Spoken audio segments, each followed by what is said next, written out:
Everyone, আজকে আমরা শিখব আইএলটিএস এর রাইটিং টাস্ক 1 এবং আমাদের কি কি স্টেপ বাই স্টেপ স্ট্র্যাটেজি হবে অন দি এক্সাম ডে। আমরা এক্সাম ডেতে যখন টাস্ক 1 এর অ্যান্সার করতে যাব তো তখন আমাদের স্টেপ বাই স্টেপ কিভাবে আমরা অ্যাপ্রোচ করব। ওকে, তো আজকে যে স্ট্র্যাটেজিগুলো শেখানো হবে সেটা আমরা চেষ্টা করব যখন আমরা টাস্ক 1 প্র্যাকটিস করছি তো তখন সেগুলোর ভেতরেই ইমপ্লিমেন্ট করা। তাহলে কি হবে, আমাদের এফিসিয়েন্সি বাড়বে। ওকে, আমরা হাবিজাবি চিন্তা না করে একেবারে টু দ্য পয়েন্টে আমরা একটার পর একটা স্টেপ নিয়ে আমাদের এফিশিয়েন্টলি আমরা সলভ করতে পারবো, বা আমাদের কোনো প্রবলেম থাকলে সেটা নিয়ে আমরা কাজ করতে পারবো। ওকে, তো আমরা যখন এক্সাম দিতে যাব তো আইএলটিএস টাস্ক 1 আপনারা অলরেডি জানেন যে আইএলটিএস টাস্ক 1 আমরা 20 মিনিটসের বেশি সময় কিন্তু খরচ করতে পারবো না।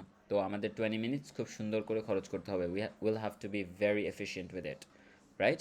তো ফার্স্ট যে স্টেপ আমরা ফলো করব সেটা হলো আমরা অ্যানালাইজ করব যে আমাদেরকে কি কোয়েশ্চেন আসছে, কি চাচ্ছে এবং কি ইনফরমেশন দেওয়া আছে। ওকে, তো আমরা প্রথমে আমাদের কোয়েশ্চেন পড়ব।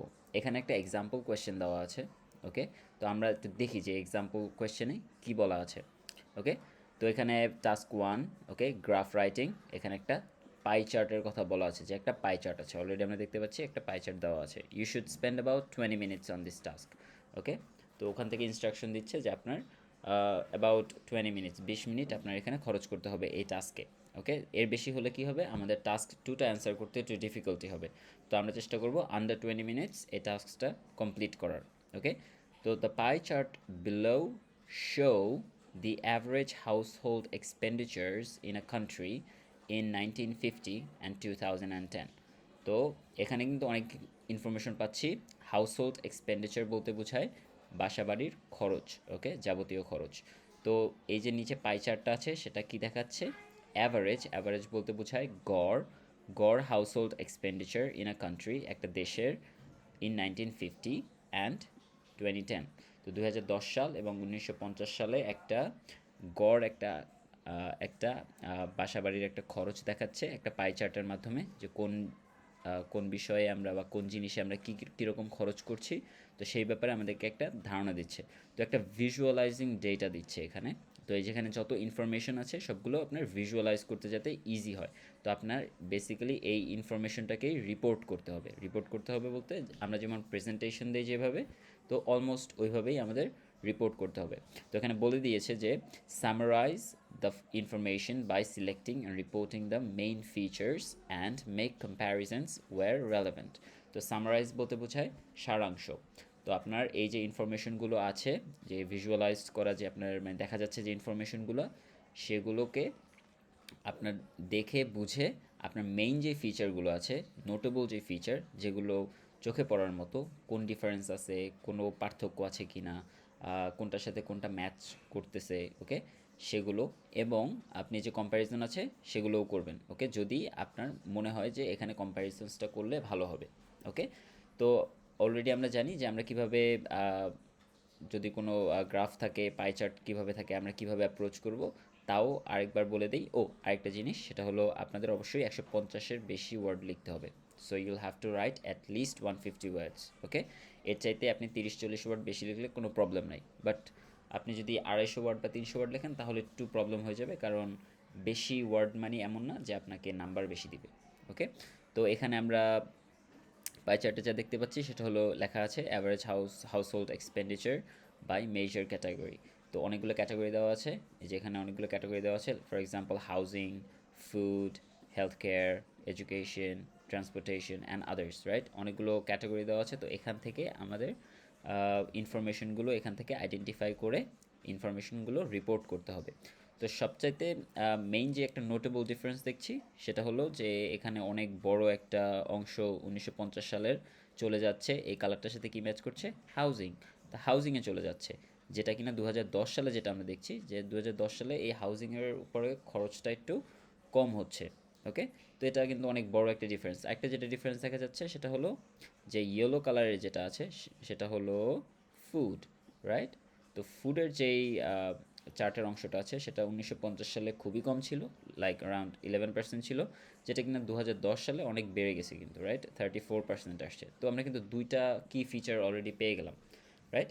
তো আমরা একটু অ্যানালাইজ করে কিন্তু অনেক কিছু ইনফরমেশন পেলাম, যে এখানে বাসাবাড়ির খরচ সম্পর্কে বলা হচ্ছে দুইটা টাইম ফ্রেমের কথা বলা আছে 1950 এবং 2010। Time frame understanding is very important, কারণ আপনি যদি টাইম ফ্রেমটা না বুঝেন তাহলে কি হবে, আপনি কোন টেন্সে লিখবেন সে ব্যাপারে আপনি ধারণা পাবেন না, রাইট? যেমন এখানে 1950 সাল ও 2010 সাল দেওয়া আছে, এটা কিন্তু পাস্ট একটা টাইম ফ্রেম। তো আপনার অবশ্যই পাস্ট টেন্সে লিখতে হবে যে টাইম ফ্রেমগুলো দেওয়া আছে, রাইট?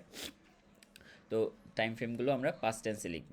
তো আমাদের একটু অ্যানালাইজিং আমরা অল্প একটু করে ফেললাম, 2 মিনিটের ভেতরেই আমরা এই যে অ্যানালাইজিং করে ফেললাম যে আইডেন্টিফাইং ট্রেন্ডস বলতে বোঝাচ্ছে যে কোনো মানে নোটেবল কোনো ডিফারেন্স আছে কিনা, এটা বাড়ছে কিনা কমছে কিনা, কোনো কিছু হাইয়েস্ট লোয়েস্ট হচ্ছে কিনা। যেমন এখানে বাড়ছে কমছে কি, এই যে হাউজিংটা বাড়ছে, রাইট? হাউজিংটা বাড়তেছে এবং আমরা দেখতেছি ফুডের কস্টও বাড়তেছে, রাইট? তো দুইটা নোটেবল ডিফারেন্স বা দুইটা নোটেবল ট্রেন্ডস কিন্তু আমরা দেখে ফেললাম। ওকে, তো আমাদের অ্যানালাইজিং হয়ে গেল, 2 মিনিটের ভিতরে আমরা এগুলো করে ফেলবো। আমরা 2 মিনিটের ভিতরে কোয়েশ্চেন পড়ব, টেন্স আইডেন্টিফাই করব যে আমাদের যে ইনফরমেশনগুলো আছে সেগুলো কি পাস্ট টেন্সে না প্রেজেন্ট টেন্সে দেওয়া আছে সেটা আইডেন্টিফাই করব, এবং আইডেন্টিফাই করব কি ট্রেন্ডস। ওকে, যদি কোনো কি ট্রেন্ডস থাকে অ্যাট আ গ্লান্স আপনি যে ট্রেন্ডগুলো দেখতে পাবেন, অ্যাট আ গ্লান্স বলতে বোঝাচ্ছে এক নজরে আপনার যে ট্রেন্ডসগুলো সবচেয়ে বেশি নোটেবল, সবচেয়ে বেশি নজরে লাগে সেগুলো। ওকে, তো ওটা হয়ে গেল। এরপর আমরা প্ল্যানিং করব যে আমরা কি কি দিব, এটার ভেতরে আমাদের কি কি দিলে ভালো হয়, কি কি জিনিস আমরা স্কিপ করতে পারি। কারণ অনেক সময় দেখা যায় ছোটোখাটো ডেটা এগুলো না দিলেও আমাদের কোনো প্রবলেম নাই, এটা যেহেতু সারাংশ ভাব সম্প্রসারণ না, সারাংশ, তাই আপনি কিছু ইনফরমেশন স্কিপ করে দিতে পারবেন, কোনো প্রবলেম নেই। আপনার যদি মনে হয় যে আপনার প্যাসেজটা বা আপনার রাইটিংটা খুব বেশি বড় হয়ে যাচ্ছে, তো সেক্ষেত্রে আপনি কিছু ইনফরমেশন স্কিপ করে দিতে পারেন, বা কিছু ইনফরমেশন আপনি ক্র্যাম্প করে একটা সেন্টেন্সের ভিতরেও দিয়ে দিতে পারেন। ওকে, যেমন এখানে অনেক ছোট ছোট আপনার এই পায়ের অংশ দেখবেন যে অনেক ছোট ছোট অংশ আছে, তো সেগুলো আপনি অলমোস্ট ইনসিগনিফিক্যান্ট অ্যামাউন্ট অফ আপনার ডিফারেন্স আছে, তো সেগুলো আপনি একটা সেন্টেন্সের মাধ্যমেই কনভে করে দিলে কি হবে, আপনার জিনিসটা খুব সুন্দর গুছায় লেখা হবে। আর আমাদের টাস্ক ওয়ানে আমরা চেষ্টা করব আমরা বড় সেন্টেন্স যেরকম লিখব ছোট সেন্টেন্সও সেরকম লেখার চেষ্টা করব, কারণ শুধু বড় সেন্টেন্সে যে আপনাকে নাম্বার দেবে এমন না। ওকে, আপনার দেখবে যে কীরকমভাবে একটার সাথে আরেকটা ম্যাচ করছে, রাইট? কোহিশনেও আপনার একটা মার্কিং আছে, তো আপনার দেখতে হবে যে আপনি ম্যাচ করে লিখতে পারছেন কিনা। অলরাইট, তো আমরা প্ল্যানিং করব যে ইন্ট্রোডাকশন, আমরা জানি যে আমরা অলরেডি একবার ভিডিওতে বলেছি যে আমাদের থাকবে ইন্ট্রোডাকশন, থাকবে আমাদের একটা ওভারভিউ থাকবে, আর ডিটেলস থাকবে। তো ইন্ট্রোডাকশনের ভেতরে আমরা যেটা চেষ্টা করি সেটা হলো যে যেমন এখানে একটা ইন্ট্রোডাকশন লেখা আছে, তো ইন্ট্রোডাকশন আমরা চেষ্টা করব অ্যাটলিস্ট 2টা লাইন লেখার জন্য। একটা থাকবে প্যারাফ্রেজিং লাইন, এবং আরেকটা যেটা থাকবে সেটা হলো ওই যে আইডেন্টিফাইং ট্রেন্ডস ছিল, কি ট্রেন্ডস, অর্থাৎ অ্যাট আ গ্লান্স আমরা যে ট্রেন্ডসটা আমাদের চোখে পড়েছে সেই জিনিসটা আমরা বলে দিব, রাইট? তো ফার্স্ট লাইন হলো আমাদের প্যারাফ্রেজিং লাইন, রাইট? প্যারাফ্রেজিং আমি এখানে পি দিয়ে দিচ্ছি, আর পরের লাইনটা হলো আমাদের অ্যাট আ গ্লান্স, জি। তো পি জি দিয়ে আপনি মনে রাখতে পারেন যে প্রথমটা হবে প্যারাফ্রেজিং এবং পরেরটা হবে অ্যাট আ গ্লান্স আমরা কি দেখতে পাচ্ছি। তো প্যারাফ্রেজিং বলতে বোঝাচ্ছে যে এই যে আপনাদের যেটা গ্রাফ সম্পর্কে বলেছে সেটাই আমরা যে বুঝতে পেরেছি, মানে সেটাই আমরা কিভাবে আমাদের যে খাতা দেখবে এক্সামিনার, যে সে কীভাবে বুঝবে যে আমরা কোয়েশ্চেনটা বুঝতে পারছি। তো সেটাই হলো আমরা সেম কথাই প্যারাফ্রেজ করে লিখে দিব। ওকে, ফর এক্সাম্পল এখানে লিখেছি the two pie charts compare the average nationwide expenses on several household categories using including housing, food, healthcare, education, transportation in 1950s and 2010s, right? তো আমি কিন্তু এখানে অলমোস্ট সব ইনফরমেশনই কনভে করে দিলাম যে আমি পাইচারটা দেখে বুঝতে পেরেছি।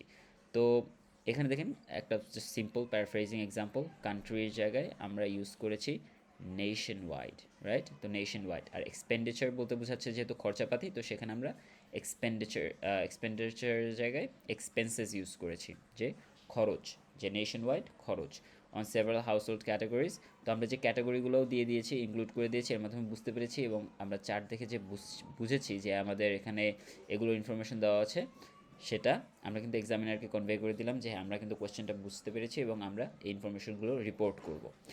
নেক্সট সেন্টেন্স যেটা হলো সেটা হলো আমাদের অলরেডি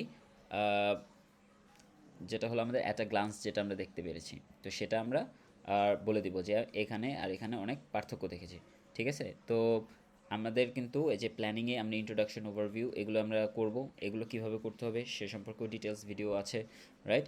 তো আমরা এরপরে 14 মিনিট খরচ করব ইন রাইটিং। তো অ্যারাউন্ড 15 মিনিটস আমরা কিন্তু রাইটিংয়ে করবো। তো আমাদের প্ল্যানিং হয়ে গেল, অ্যানালাইজিং হয়ে গেল, আমরা এরপরে লিখবো। তো লেখার সময় আমরা চেষ্টা করব ফর্মাল ল্যাঙ্গুয়েজ ব্যবহার করা, যেহেতু টাস্ক 1 এখানে আমরা সবসময় ফর্মাল ল্যাঙ্গুয়েজ ব্যবহার করব। নিজেদের কোনো এক্সাম্পলস দিব না, নিজের কোনো অপিনিয়নও দিব না, যে আমার মনে হয় যে চারটা অন্যদিকে যাচ্ছে, বা আমার মনে হয় চারটা এরকম হওয়া উচিত ছিল। আপনার কোনো পার্সোনাল অপিনিয়ন দিতে হবে না, ওকে? আপনি জাস্ট ইনফরমেশনটাকেই রিপোর্ট করছেন, ওকে? সো আপনি এখানে ফর্মাল ল্যাঙ্গুয়েজ ইউজ করবেন। ফর্মাল ল্যাঙ্গুয়েজ বলতে বোঝাচ্ছে অফিসিয়াল যে ল্যাঙ্গুয়েজ, ওকে? আর ইনক্লুড নাম্বারস, আপনি নাম্বারস দিবেন এবং নিজের কোনো অপিনিয়ন দিবেন না, নো অপিনিয়ন্স, অলরাইট? ওকে।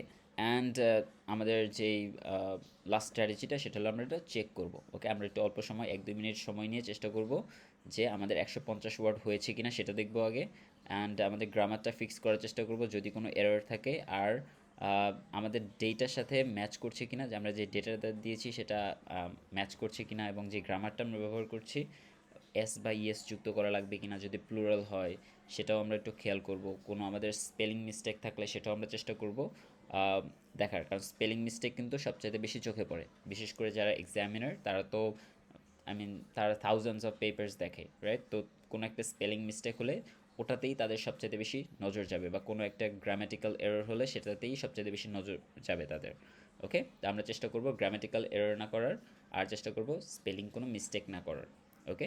আর মোটামুটি যদি আমরা মিস্টেক ছাড়া একটা টাস্ক 1-এর একটা ইনফরমেশন রিপোর্ট করতে পারি, তাহলেই দেখা যাবে আমরা মোটামুটি একটা ভালো ব্যান্ড স্কোর কিন্তু পেয়ে যাবো। অ্যাভারেজ যে স্কোর সেটাই কিন্তু পাবো, 6.5 to 7 যে স্কোরটা আছে সেটা আমরা পেয়ে যাব, ওকে?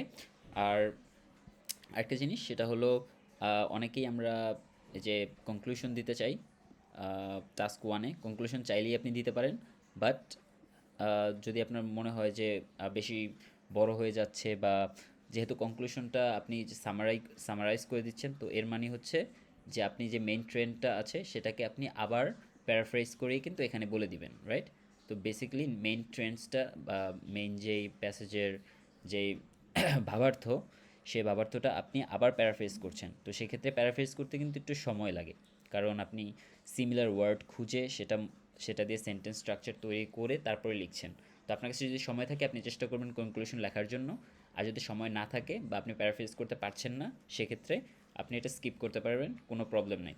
আপনি সবসময় চেষ্টা করবেন প্রথম লাইন এবং দ্বিতীয় লাইনটায় একটু ফোকাস করে প্রথম লাইনটা প্যারাফ্রেজ করা, এবং দ্বিতীয় লাইনটায় কি ট্রেন্ডস আইডেন্টিফাই করে তারপরে টাস্ক 1টা লেখা, ওকে? তো আমরা আমাদের সময় এভাবেই ভাগ করব, যে অ্যানালাইজিংয়ে আমরা 2 মিনিট সময় দিব, প্ল্যানিং করব আমরা 2 মিনিট, আমরা লিখবো হলো 14 থেকে 15 মিনিট, এবং লাস্টে আমরা একটু সময় রাখবো চেক করার জন্য যে আমাদের কোনো মিস্টেক হয়েছে কিনা, ওকে? এবং আমরা চেষ্টা করবো থারোলি একবার করে হলেও পড়ার, কারণ আমরা যদি পড়ি তাহলে কোনো জায়গায় যদি গ্রামাটিক্যাল কোহিশন না থাকে, তো তাহলে সেটা আমরা কিন্তু ঠিক করতে পারবো, okay? Alright, thanks for watching, okay? Next ক্লাসগুলোতে আমরা শিখবো আইএলটিএস টাস্ক 2 সম্পর্কে, alright? Thank you everyone for your time, alright? Have a nice day.